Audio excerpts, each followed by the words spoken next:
Nous sommes l'UFAD Le BTP avec un pôle à Vincennes et un pôle à Montreuil. C'est à une cinquantaine de mètres l'un de l'autre. Je suis enseignante et donc ici formatrice en tant que professeure de topographie au sein des BTS Travaux publics, des BTS Bâtiments et des BTS Métiers du géomètre et de la topographie. Et ce depuis une dizaine d'années. Alors, l'effectif, au sein du lycée, le pôle entier, on est environ 1300 élèves et nous avons une centaine d'apprentis. Au sein de l'UFAD, le BTP, on possède 4 formations en alternance.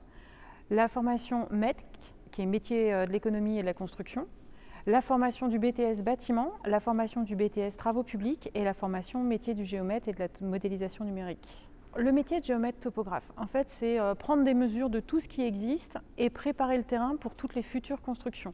Donc dans le domaine de la construction, partout, on en a besoin en étape préalable d'un chantier, pendant le chantier et à la fin d'un chantier. C'est quelque chose de primordial sur tout ce qui est construction. Alors, les compétences qu'on développe dans cette formation, c'est l'acquisition des données par rapport au transfert de données du terrain, c'est le traitement numérique. Il y a une grande partie de nos jours qui va être aussi tout ce qui est modélisation numérique, à apprendre à former une maquette 3D à partir du terrain, justement, à faire des mini-visites virtuelles de maquettes 3D pour pouvoir mieux promouvoir en fait, le terrain quand on veut faire un projet dessus. Alors, les différents types d'entreprises qui accueillent nos jeunes, alors la première grosse majorité, ça va être les cabinets de géomètres topographes, bien sûr. Et ensuite, on a aussi des jeunes qui sont dans des grosses sociétés de travaux publics ou des grosses sociétés de bâtiments type Eiffage, Bouygues, ce genre de choses. Colas, on en a plusieurs chez Colas. Il nous est même arrivé d'avoir des gens dans des mairies qui ont des gros services d'urbanisme et de cadastre. À qui s'adresse ce BTS? Je dirais à toutes les personnes motivées déjà dans un premier temps.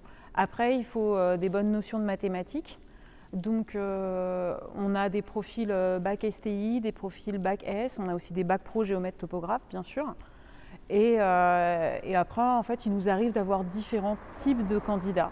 Il faut juste être motivé, avoir envie de travailler dehors aussi, bien sûr, et avoir une vision dans l'espace. C'est des choses importantes pour la profession, quoi.